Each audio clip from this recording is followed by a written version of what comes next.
excuse my mess here. We had a bit of a tussle last night. So lately the cats have been showing a lot of injuries. It's kind of a common issue. I have stray tomcats that show up and want to beat everyone up, but lately the injuries have been a little more harsh. Rev Kitty had to be on the porch for several days because his paw was all swollen up. Very, very bad beat up.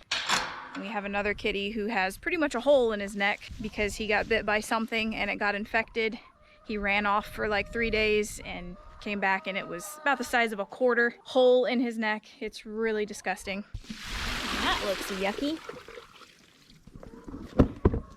But I wasn't 100% positive why this was happening until last night. We were wrapping up our doggy rounds and I realized there was a big fat raccoon standing in the barn hissing at me.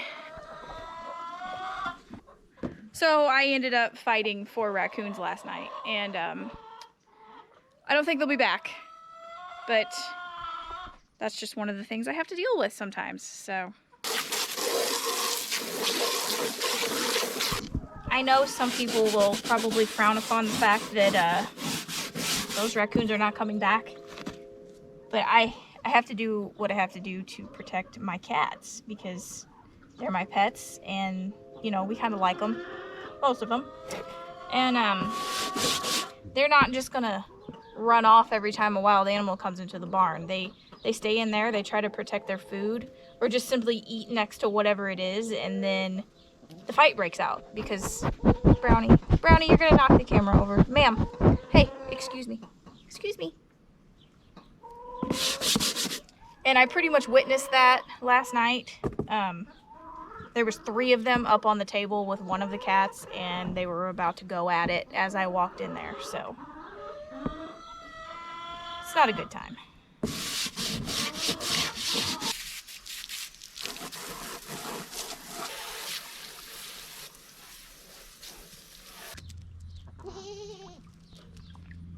Yeah, so that was my night.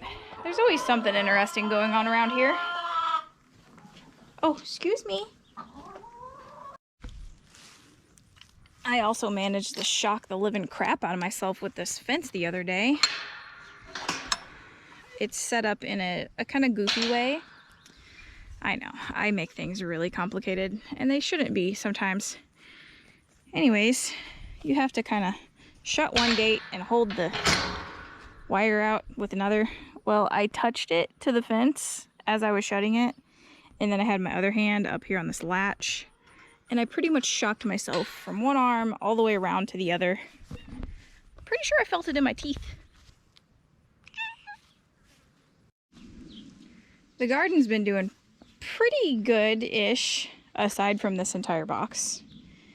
This soil is just not good. I don't know what's wrong with it, but I've kind of given up. I still water it, but I'm not expecting to actually pull anything good out of it because all this stuff in here, there's carrots, onions, some lettuce, some peppers. It was all planted about 2 weeks before any of this.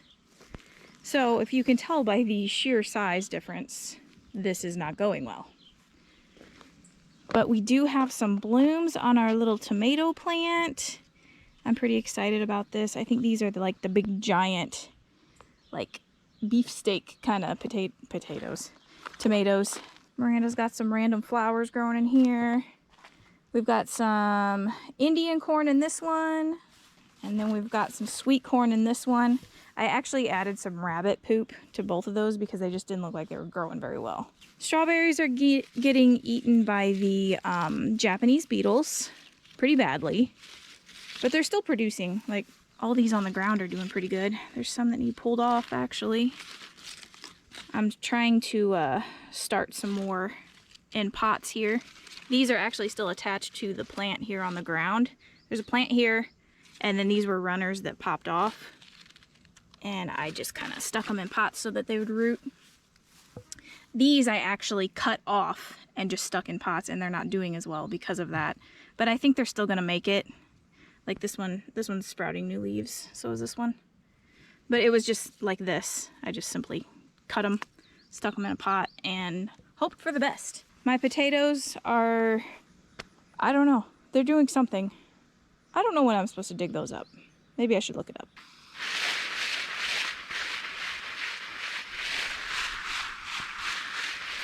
Look at the size of these cucumbers.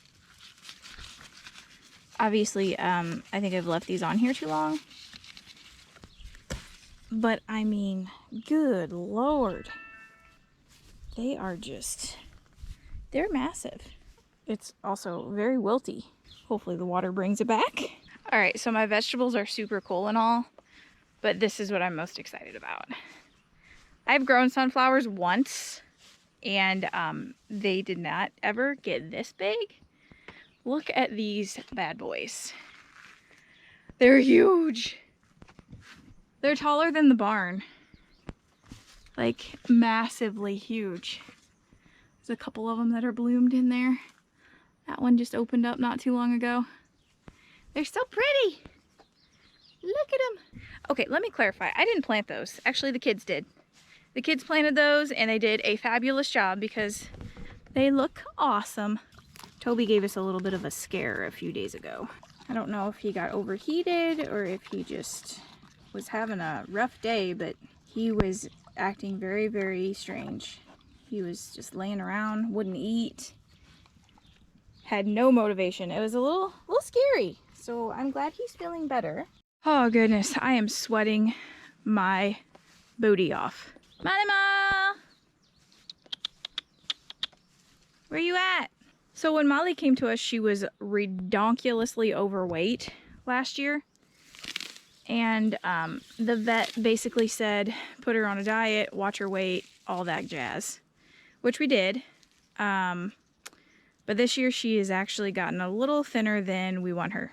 So I'm kind of concerned. I actually doubled her grain in the past few weeks. She's not going to come over here and show herself, I see. Because she just kept dropping weight, and I don't know if maybe because she was being more active than in the winter months when she was kind of ideal, but she is definitely getting fed way more than she was over the winter. I started giving her hay again, and like I said, I doubled her grain. Malima! Hi, baby! I mean, she doesn't look bad by any means, but she was starting to drop weight a little faster than we wanted, so hi, baby.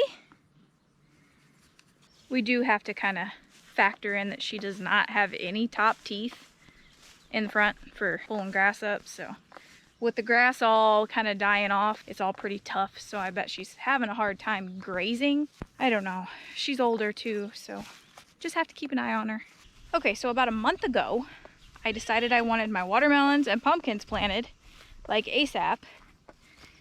And I realized I didn't want them up close to the house because they take over like a 20-foot circle radius. And I thought, okay, cool, I'll just, use this side of the yard where nobody's messing around as much. Well, that kind of backfired because the squirrels decided that they liked my pumpkins and watermelon seeds a lot more than I did. So after many rounds of planting and covering with different types of fencing, I finally got stuff to sprout. I know there's 2 here. I'm just gonna let them go. They're just gonna do their thing. Those are pumpkins. But you can see right here, this little hole, that's where something was digging in underneath this first layer of fence. And yeah, they were just digging the seeds up and taking off with them. It was a very frustrating process. So I'm glad that we are sprouted now and starting to kind of grow well, but now I'm starting to worry that the deer are gonna come and nibble them off.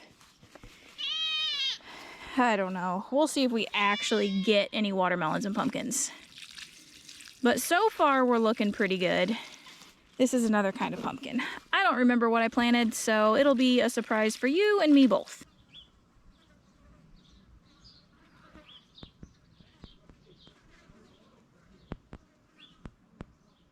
I hear baby birdies. Do we have a new nest somewhere?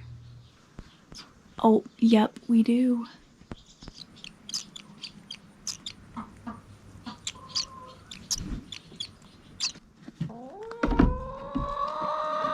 Oh, the chickens have, you know, decided that 1 egg a day is about as good as it's gonna get. So that's been fun.